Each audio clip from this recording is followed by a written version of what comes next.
Hello, you wonderful people, and welcome to another episode of Not Too Comic Book. This being a show where I talk about TV shows that are adaptations of comic books. For today's episode, I'm going to talk about Clevatess Season 1, Episode 5. A lot of really interesting things went down in this episode, so let's break it down. So picking up in the aftermath of last episode, I was curious what was going to become of like the Ravens hideout. I mean, everyone there were remaining, the bandits that didn't already run were just slaves there. So I was curious like were they going to stay there, but it's like, well, that's just going to invite probably more trouble. So it seems like they just bailed. And, you know, now that we decided, it's like, right, she has no good memories of this place, so she doesn't want to stay. She did want to say goodbye to Krim. Now, the way Clint initially talks about Krim, he's like, about that Krim woman, I was like, oh, did he kill her? Because like the last time we saw her was episode 3 when Clint got information out of her about, you know, what was going on with Nell and Veraco. Like I was wondering like if Clint for whatever reason killed her, but we'll get to that in a second. But while they're plotting out everything, I also thought it was interesting because she is like holding a whole bunch of stuff and seems not, she's like, oh, my body feels pretty light. I thought it was a byproduct of like, because I was like, I don't know if Alicia is necessarily any stronger because of her body. I think she's just natural. I think all that it is like her body's been reconstituted and put back together and she's alive, but I don't think she's any stronger than she actually was. So her theory is kind of like Neru might have been put together with like the muscles of other, because like he had to put pieces of her body back together, so he took from other places, probably other bandits. So it's like most likely a very strong bound bandit is what.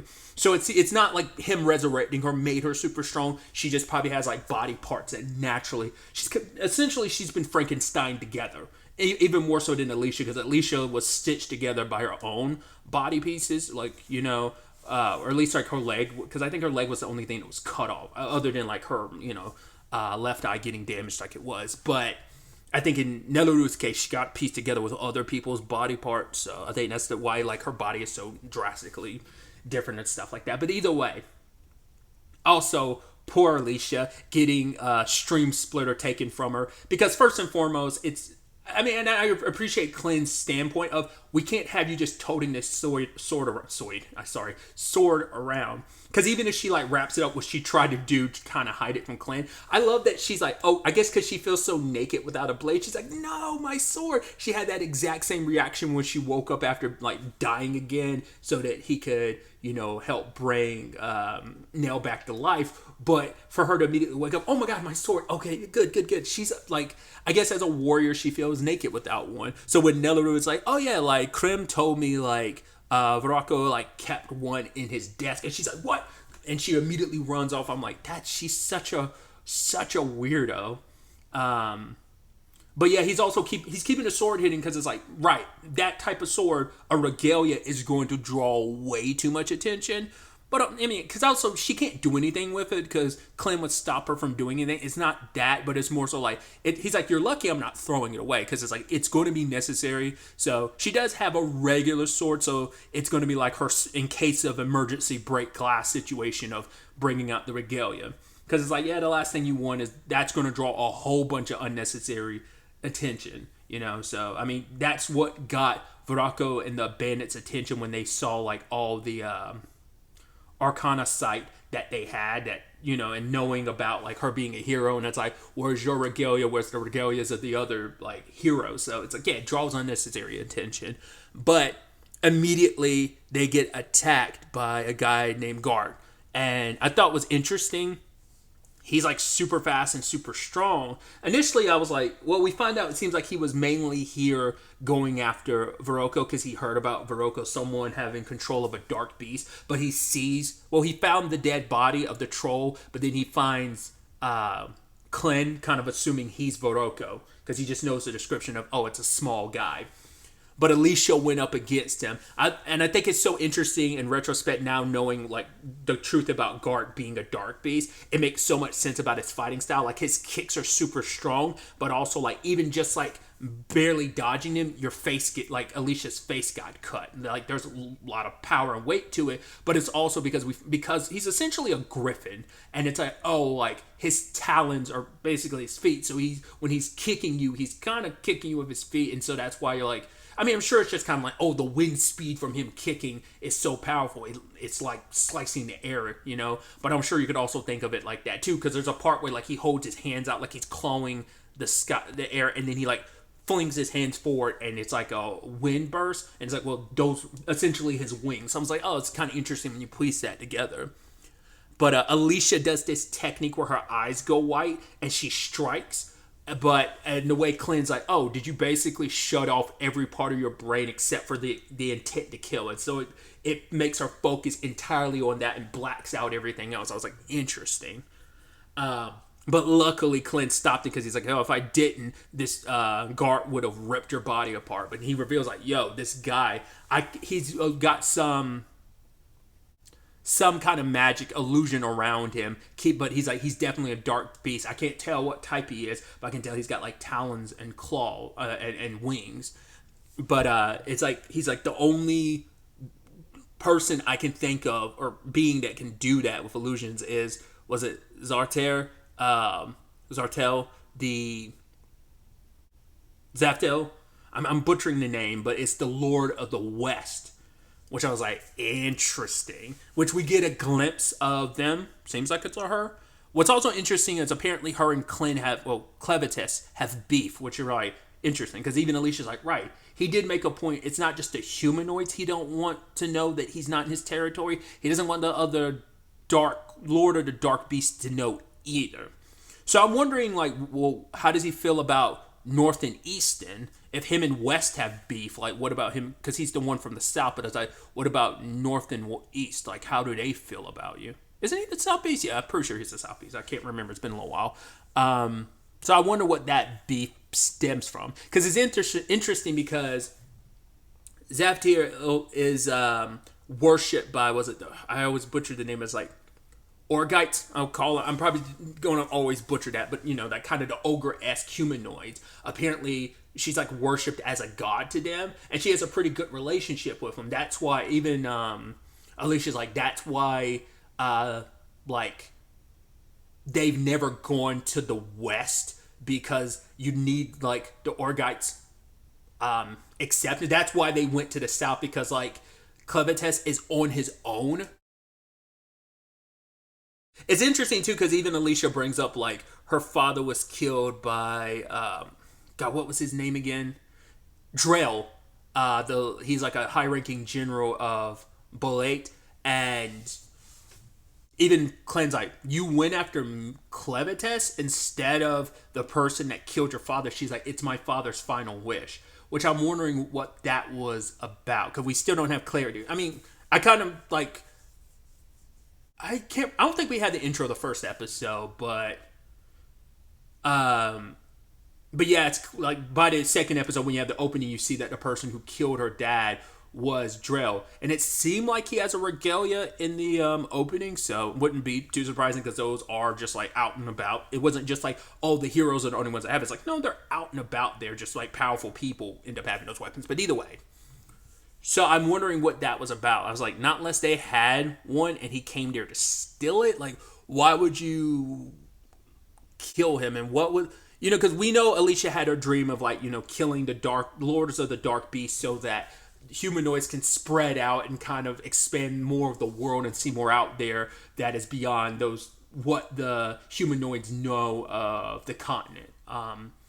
But like, why would his final wish be for her to go after Clevatess? Because I guess maybe he's the easiest potentially of them. But it's also like the king of Hedon is the one who specifically told them to go there too. So I guess like maybe he's the easiest of the targets. But once again, we still don't even know his motivation for why he set that up. There's a lot we still don't know. But either way, going back to it. The reason why Zaptil sent Gart out is because Gart was investigating. He was noticing that there was a lot of younglings amongst the dark beasts that started disappearing. And he found like what seemed like an elixir or a potion or something, and it kind of seems like maybe the humanoids are responsible for some of those disappearances. And she had his lord had a decent enough relationship with the Argites, and so it's like, well, let's not even talk to them because they can't be trusted. So I need you to go out there and investigate and see whether or not the humanoids are really behind all this, and whether or not we need to basically destroy them. Which even Clevatess is like, interesting. It's fun because of her like benevolence when it came to just like watching and being fascinated by the humanoids. Even Clevatess he's like, yeah, it's interesting that she came to that conclusion before I did. I keep saying she, but it just might be a they. Like, I don't know. But it seems like they're kind of, but it might just be kind of like I don't know if it's like, I don't think, they probably are going to lean into it being a woman, but they never really bother. I guess it doesn't matter. But I'm curious to see what her real form looks like. It's interesting that she has a humanoid form, because obviously Clevatess was just out and about in his like true form, but she just keeps like a humanoid-esque form, not unless that's kind of what because like he has the multiple tails, she has multiple wings. So I'm curious, like, do the other dark beast, Lord of the Dark Beasts, have multiple things? Like, is one gonna have multiple arms and another one's gonna have multiple legs or multiple heads? Like, I'm curious about that, because I think she had like what, 4 or so wings maybe, but like it seems like wings are kind of her thing. And I'm curious about, like, because it seemed like maybe illusions are her thing, but maybe winds also her thing, because Clevatess seems to be kind of like light or lightning. So that's why I'm wondering, like, are they kind of element based to some extent too? Well, also he is kind of like this Lord Beast of Shadows, considering like he controls shadows, but he has like I guess that could be his element. It could be like lightning and darkness, but I don't know. Obviously he's keeping it hush hush about all of this from uh Neluru. Like, he doesn't want her to know the truth. That's why he sent her away. So he wants to keep her as like in the dark about who he really is. I guess it's like, well, the last thing you need is anyone else knowing the truth. It's just kind of like, right, I'm just gonna, Alicia has no choice but to know the truth, considering she went for Clin's throat at the beginning of the series. So, but either way, getting into some other information we learned. Clint learned from Krim back in episode 3 is a conversation we didn't get to see. But apparently, well, no, that was after. I guess this is before they left, because he had Luna in his hands. So, no, that was definitely because I forgot he did have Luna when he was talking to Krim. Sorry, that was my mistake. Either way, Krim reveals the fact is that she was the one responsible for killing Nell's babies, which I figured that had to be the case. Like, I mean, yes, like, it's not like it's statistically impossible for someone to have like 3 stillbirths, but I just like, she never saw the babies herself. She just took Krim at her word. And because especially when there were other babies happening and she would like feed them and then they just disappear, I'm like, those babies are being sold. So I'm like, there's a good chance your babies were faked, their deaths were fake just to be sold off, and turns out they were. So her children, no, I was about to say her children out there, it's like, no, because Krim killed them specifically, because she's like, basically it was kind of like the pact amongst all the women at the Ravens hideout was like, yo, like, we do not have children because it's just, they're gonna be like taken from us, and that's such a horrible thing to give birth to something just to have it taken away. But like, no, it's like stupid that she keeps doing that. And so yes, I killed them. What you say? Like, you think I like doing that, you bastard? Which Clint is like, I understand what you're trying to say, but he brings up the fact is Nell grew up here, and the look on Krim's face made me go like, did you not know that? Because like when she met Krim was 12, so maybe Krim hadn't been here as long as Nell has. Like, Nell's been her entire life. Maybe Krim wasn't. Maybe she came, like, maybe around the time she met Noel, it was like she'd only been there a little while, so maybe she never knew that. But it's like Nell's mom must have hidden her to the point that she was old enough that no one would, like, she couldn't be sold anymore. So it's like,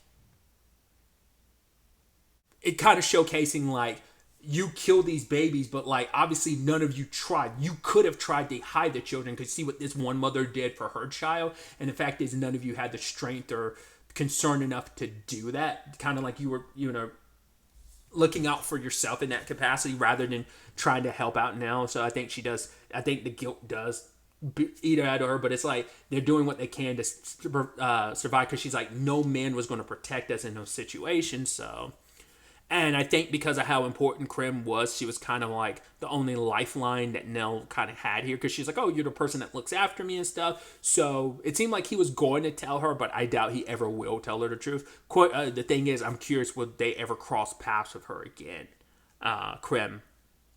So that's really sad to know the person that Nell thinks like was looking after her was the one responsible for killing your children. So Clint kind of pieces this all together. Children being sold, humanoid children being sold, and dark beast younglings being sold. He's like, there might be a correlation here. And he's like, them being sold for potential, because that's who Vraco was selling them to mysterious people about that.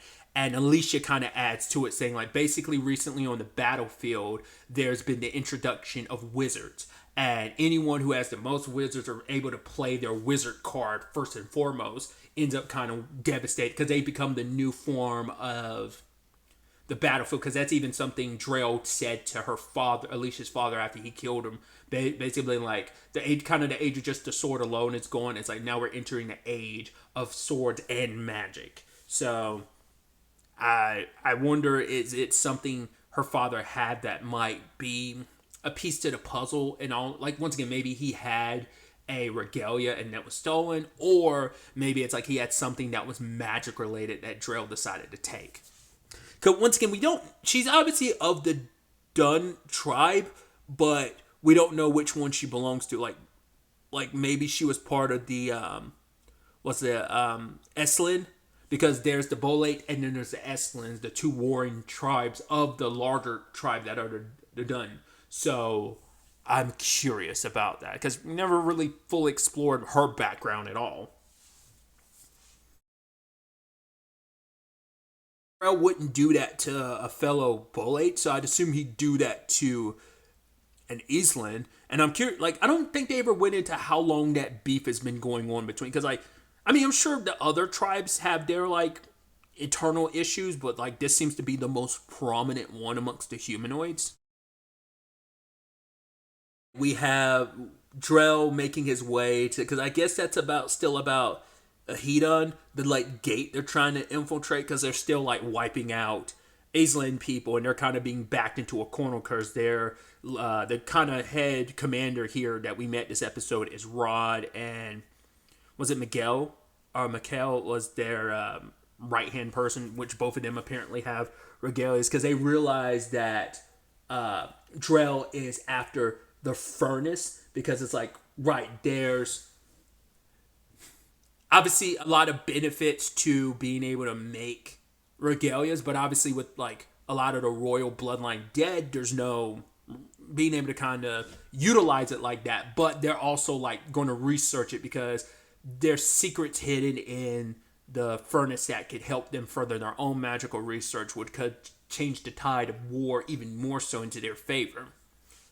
Which we find out Drell and them know a lot more than I think the Icelands know. I don't know if it's just Drell or whether it's the Boelate in general, but they know about, like, right, they know the princess is out there, and they know that Luna is out there. And they've also, like, because the main sorcerer on their side is the one hunting down, because they heard about Clan, because apparently he heard it from the Ravens. I don't know if he has close ties to the Ravens or actively deals with them or whatever the case may be. That might be kind of like the Ravens might be their pseudo mercenaries. I mean, well, we know they sell children to like the wizards in general, so him being a wizard, that probably also is a correlation. It might not necessarily be a Boelate thing. It might just be like, no, as a wizard, I have a correlation and connection with the Ravens because maybe I've specifically bought some people with children with potential off of it. But yeah, he has information about Clan and the baby, and so it's like, right, they know that Luna is a royal. I thought it was interesting because they were like, the princess is safe and in hiding, but Luna's the only royal blood person, which I was like, oh, it's the princess, not the king's, like, because she must not be, like, she's the princess, but maybe, like, the king had a son who was, like, the direct descendant. So like maybe the son had the royal blood and maybe the princess doesn't, or maybe because I would assume like why you're not even bothering to look for the princess, but it might be a thing of, well, you know, she's out there and but you don't know where she's hidden, whereas at least Luna, you definitively have a better idea. She's the easier he's the easier target to go after versus the princess. But it felt like they were more like implying like she married into the family, so she has no royal blood. Her baby does, so it's the last living royal blood member, that royal member with royal blood that they can use. So now our trio has a target on her back, a very powerful wizard at that. So it's definitely going to be interesting to see where the next episode goes with that, especially considering like, well, Alicia's got beef with the guy who commands you. So funny how your worlds collide in that regard. It's kind of like how funny how small the world is, which is something Alicia was kind of like having an existential crisis about, because she was like, yo, like, has this been going on? Like, yo, this is two dark beasts who can disguise themselves as humans. She's like, well, we really like the world's so small for the humanoids, if that was what was really going on. But Clem was like, don't get it twisted. Like, dark beasts being able to turn into humans and talk like humans is very, very rare. The fact of the matter is, it's like most dark beasts like won't even like find that embarrassing and would never do it. Like in Clint's case, it's like, I do it out of necessity. It makes you wonder, why did he bother learning the human language then? Like, what was the benefit? Because it seemed like prior to like the heroes attacking him in episode 1, he hasn't really been messed with in a very, very long time. Didn't he say like 1,000 years ago was like the last time like someone maybe tried something? I feel like I remember in that line of dialogue that said like maybe no one's tried in that time frame. Maybe that was the first attempt in a very long time. So I don't know. Just some very interesting developments all around. I'm curious to see where all of this ends up taking us going forward into the next episode. But really, that's all I wanted to talk about. Till the next time we meet, be happy, be safe, live life to the fullest, and enjoy it. Good day and goodbye.